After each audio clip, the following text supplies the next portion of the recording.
என் பேர் சங்கர். நான் பெங்களூர்ல இருந்து பேசுறேன். ஒரு ஐடி ஸ்டார்ட் அப் கம்பெனி வச்சுட்டு இருக்கேன். யூஎஸ்ல ஒரு 15 இயர்ஸ் இருந்தேன். மைக்ரோசாஃப்ட்ல வேலை பார்த்துட்டு இருந்தேன். எல்லாமே கிடைச்சது லைஃப்ல, எல்லாம் சாட்டிஸ்ஃபைட். அப்புறம் என்ன அப்படின்னு ஒரு கேள்வி வந்தது. இது வரைக்கும் ஒரு 5 கோர்ஸ் அட்டன் பண்ணிட்டேன். நீங்க 6வது ஆளு. இப்ப அதுவும் நீங்க இந்த பிரபஞ்சம் தான் என்ன உங்களை கனெக்ட் பண்ணியிருக்கு அப்படின்னு நினைக்கிறேன். It is very interesting. நீங்க ஷார்ட் அண்ட் ஸ்வீட்டா எல்லாத்தையும் கரெக்டா சொல்றீங்க. இப்ப நான் இது வரைக்கும் 6 பேர் அட்டன் பண்ணி, நீங்க 6வது ஆளு அப்படின்னு சொன்னீங்களா? வேதாந்தி மகரிஷி, இன்னும் ஒரு 3 பேர் இருக்காங்க. அதெல்லாம் பண்ணிட்டு தான் இப்போ வந்திருக்கேன். நான் உங்ககிட்ட வந்திருக்கேன். நான் எடுத்துக்கிட்ட மெசேஜ் என்ன அப்படின்னா, இதுக்கு மேல கண்டினியூ பண்ணி எல்லாத்தையும் குழப்பிக்க வேணாம். தெர் இஸ் நோ எண்ட் ஆக்சுவலா. இதுக்கப்புறம் அடுத்தது நான் திரும்ப போயிட்டே தேடிக்கிட்டே இருந்தேன். தேடி கிடைச்சல அதுக்கப்புறம் போதும் பண்ணீங்கன்னா போதும் அப்படின்ற மெசேஜ் எனக்கு கிடைச்சிருக்கு. So going forward, I am going to follow only this. So I got the answer. Thank you. குருவே சரணம். அனைவருக்கும் வணக்கம். ஏங்க நீங்கள் சொல்கிற மாதிரிலாம் நான் அன்பு காட்டணும்னு தாங்க நினைக்கிறேன். அதிக அன்பு காட்டணுன்ற ஆசைலாம் இருக்குது. ஆனால் என்னை லூசு பையன் நினச்சிக்கிறாங்க, முட்டா பையன் நினச்சிக்கிறாங்க, என்னை ஏமாத்திடுறாங்க. இந்த மாதிரியான எண்ணம் உங்களுக்கு தோன்றலாம். அதிக அன்பு காட்ட வேண்டும் என்பது தான் இறைவனினுடைய ஆசை, இயற்கையின் விதி. ஏன்னா இயற்கை ஃபுல்லாகவே பார்த்தீங்கன்னா மற்றவனுக்கு ஹெல்ப் பண்ணக்கூடிய தன்மை, கொடுத்துக்கிட்டே இருக்கக்கூடிய தன்மையில் தான் இருக்குது. ஒரு மனிதனும் அப்படி தான் ஆக வேண்டும். ஆனால் இன்றைக்கி இருக்கக்கூடிய இந்த கலியுகத்தில், இந்த மனித வாழ்க்கையில் நீங்கள் அதிக அன்பு காட்டுறீங்கன்னா கண்டிப்பாக உங்களை முட்டாள் தான் நினைப்பான். ஒரு எக்ஸாம்பிளுக்கு உங்களுக்கு சொல்கிறேன்.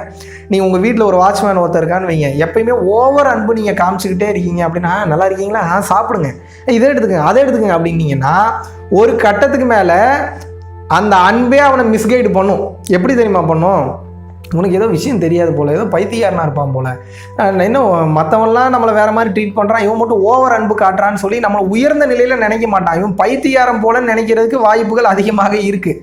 அப்போ என்ன பண்ணணும் அப்படின்னா, எந்த நேரத்தில் அதிக அன்பு காட்டணும், எந்த நேரத்தில் இந்த உலகத்தில் என்ன நான் பாதுகாத்துக்கிறதுக்கு நான் சில சேஃப்டி மெஷர்ஸோடு இருக்கணுன்ற சில மீட்டர்ஸ் இருக்குது. நான் அந்த பக்குவத்தை தெரிஞ்சுக்கணும். அந்த மீட்டர் தெரிஞ்சுக்காமல் இருந்துட்டிங்கன்னா ரொம்ப கஷ்டமாயிடும். ஒருவேளை 24 மணி நேரமும் அதிக அன்பு காட்டக்கூடிய தன்மைக்கு உயர்ந்துட்டீங்கன்னா வேற லெவல். நீங்கள் உங்களோட வளர்ச்சி யார் நினைச்சாலும் தடுக்க முடியாது. ஒளிதேகம் அடைந்து காத்தோட காத்தா கரைஞ்சாலும் கரைஞ்சிருவீங்க. வள்ளலார் அதுதான் சொல்றாரு. ஆன்ம ரொம்ப ஜாஸ்தியாகி உயர்ந்த நிலைக்கு போகும்போது ஒளிதேகம் அடைந்து விடுவீர்கள், ஞான ஒளிதேகம் அடைந்து விடுவீர்கள்ன்றாரு. சரி, ஓகே, நம்ம அந்த அளவுக்கு இப்போ போகலனாலும் ஓரளவுக்கு அன்பு காட்டும் போதே நீ தவறாக நினச்சிக்கிறாங்க நீங்கள் நினச்சிக்கிறீங்கன்னா, உங்களுக்கு அப்படிப்பட்ட சம்பவம் நடக்குதுன்னா நீங்கள் எப்படி இருக்கணும் அப்படின்னா, அன்பு அதிகமாக காட்டுங்க. அன்பு காட்டும் போது, டேய் நான் அன்பு காட்டுறேன், ஆனால் என்னை முட்டா பையன் நினச்சிக்காத, எனக்கு விஷயம் தெரியும் அப்படின்ற அந்த விஷயத்தை அப்பப்போ கன்வே பண்ணிடணும். இது எப்படி? உங்களுக்கு ஒரு சந்தேகம் வரலாம். இது அதே வாட்ச்மேனை எக்ஸாம்பிளுக்கு எடுத்துக்கோம். டெய்லி சாப்பாடு வாங்கி தரீங்க, என்னப்பா நல்லா இருக்கியான்னு விசாரிக்கிறீங்க, அவனுக்கு வேணுங்கிற உதவிகள் பண்ணுறீங்க, எல்லாமே பண்ணிக்கிட்டு இருக்கீங்கன்னா, எல்லா வாட்ச்மேனும் அப்படி இருக்க மாட்டான், எல்லா மனிதர்களும் அப்படி இருக்க மாட்டான். ஒருவேளை அவங்கள முட்டாள்தனமாக என்றான் அப்படின்ற ஒரு கேரக்டராக இருக்கிறது தெரிய வந்ததுன்னா, டக்குன்னு ஒரு நாள் அந்த ஒரு சாட்டை எடுத்து ஒரு அடிக்கிற மாதிரி, டேய் என்ன பண்ணிக்கிட்டு இருக்க, என்ன அங்கே பார்க்குற, சரியில்லாத விஷயம் பண்ணிகிட்டு இருக்க, தவறு, இந்த மாதிரி இருக்கக்கூடாது அப்படின்னு சொல்லி உங்களுடைய அந்த வாய்ஸை கொஞ்சம் ரைஸ் பண்ணி பேசணும். அப்போ தான் அந்த பயம் என்பது அவர்களுக்கு இருக்கும். இதில் நல்லா புரிஞ்சுக்கோங்க. எப்போ பயத்தை காட்டணுமோ அப்போ தான் பயத்தை காட்டணும். இது பயத்தை காட்டுறதுல அவன் பயப்படுறான், நடுங்கிறான், அந்த சுகம் எனக்கு பிடிச்சிருக்கு அப்படின்னு சொல்லி நீங்கள் இதில் மாட்டிக்க கூடாது. நம்ம பயத்தை காட்டுறதுலேயே கெத்தாக இருக்கணும், பயத்தை காட்டுறதுலேயே குறிக்கோளோட இருக்கணுன்ற நீங்கள் மாட்டிக்கிட்டீங்க அப்படின்னா உங்களுடைய கேரக்டர் ஸ்பாயில் ஆகிடும். அப்போ என்னென்னா, இது எப்படி தெரியுங்களா, சாப்பாடு சாப்பிடணும், அதான் கான்செப்ட். ஆனால் சில நேரத்தில் கூழ் சாப்பிட்ற மாதிரி தோணும், சில நேரத்தில் காரமான உணவுப் பொருட்கள் சாப்பிட்ற மாதிரி ஆசை இருக்கும், சில நேரத்தில் குலோப் ஜாமுன் சாப்பிட்ற மாதிரி தோணும், சில நேரத்தில் மோர் ஊற்றி சாப்பிட்டா நல்லா இருக்குமேன்னு தோணும், சில நேரத்தில் பார்த்தீங்கன்னா எதுவுமே எல்லாம் உப்பு சப்பு இல்லாமல் சும்மா எதையாவது சாப்பிட்டா நல்லா இருக்குன்னு தோணும், சில நேரத்தில் எதுவுமே சாப்பிட வேண்டாம், லிக்விட் ஐட்டம் ஏதாவது குடித்தா நல்லா இருக்குன்னு தோணும்.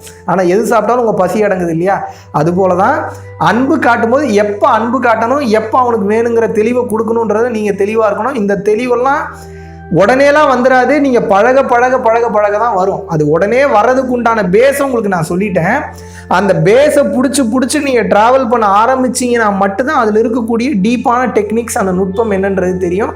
அது வரைக்கும் அது தெரிவதற்கு வாய்ப்பே கிடையாது. ஸோ அன்பு காட்டும் போது சில பேர் முட்டாளாக நினைக்கத்தான் செய்வான். ஒரு பாம்பு எப்பயுமே சும்மாவே இருந்ததுன்னா தூக்கி போட்டு விளையாடுவான், அடிப்பான், கொலை கூட பண்ணிடுவான். ஆனால் அந்த பாம்பு கொத்த தான் கூடாதே தவிர சீரக்கூடிய அந்த தன்மையிலிருந்து அந்த பாம்பு விலகி விடவே கூடாது. அதுபோல தான் சீறுவது என்பது தன்னை பாதுகாத்துக் கொள்வதற்காக சீறுவதையே பொழப்பாக வச்சுட்டு இருக்கக்கூடாது. பாம்புக்கும் பிரச்சனை, அடுத்தவனுக்கும் பிரச்சனை, நீங்கள் மேன்மை நிலையை அடைய முடியாது. இதில் நீங்கள் புரிந்து கொள்வது என்ன? அன்பு எப்போ காட்டணுமோ அப்போ அன்பு காட்டணும். தேவைப்படக்கூடிய நேரங்களில் கோபத்தை காட்டுவது தப்பு இல்லை. ஆனால் கோபத்தை காட்டுறதே பொழப்பாக வச்சுக்கிட்டிங்கன்னா உங்களோட வாழ்க்கையே வீணாக போயிடும். எல்லாத்தையுமே ஒரு ஊறுகாய் மாதிரி யூஸ் பண்ணிக்கோங்க. இதில் அன்பை நீங்கள் முழு நேரம் உணவாக யூஸ் பண்ணிங்கன்னா தவறே கிடையாது. ஏன்னா அன்பு எவ்வளோ காட்ட காட்ட காட்ட காட்ட அதிக டோசேஜ் ஆக ஆக அது உங்களுக்கு நன்மை தான் பயக்கும், தீமை பயக்கவே பயக்காது. இதுதான் உண்மை. வெறும் ஐடியா மட்டும்தான் என்னோடது, மக்கள் நல்லா இருக்கணும் அப்படின்றது. அந்த ஐடியாவுக்கு உண்டான மெட்டீரியலைஸ் பண்ணக்கூடிய விஷயங்கள், நன்கொடைகள் கொடுக்கக்கூடியது எல்லாமே நீங்கள் தான். நீங்கள் இல்லாமல் இது சாத்தியமே இல்லை. பல உயிர்கள் பசியார போது அந்த வேலைகள் தினமும் போயிட்டுருக்கு. வள்ளலார் சொல்வது போல ஜீவகாருண்ய ஒழுக்கம் என்பது உங்களது வாழ்வில் அனைத்து செல்வங்களையும் அனைத்து புண்ணியங்களையும் தேடி தரக்கூடிய மாபெரும் ஆற்றல் மிக்கது. சிவானந்தர் சொல்லியிருக்கிறாரு, வள்ளலார் சொல்லியிருக்கிறாரு, அகத்தியர் சொல்லியிருக்கிறாரு, போகர் சொல்லியிருக்கிறாரு. எல்லா சித்தர்களும் சொல்லக்கூடிய விஷயம் அதுதான். ஸோ புண்ணியத்தை சம்பாதிங்க, உங்களோட வாழ்க்கை சுபிட்சமாக மாறும். ₹1 இருந்தாலும் அது நிச்சயமாக அதற்குண்டான புண்ணிய பலன் உங்களை வந்தே தீரும், உங்களை வந்து நிச்சயமாக அடையும் என்பதை சொல்லிக்கொண்டு வீடியோக்கு கீழே டெஸ்கிரிப்ஷனில் எந்த அக்கௌண்ட்டுக்கு பணம் அனுப்பணும், நன்கொடை அளிக்கணும் அப்படின்றத மென்ஷன் பண்ணியிருக்கோம்.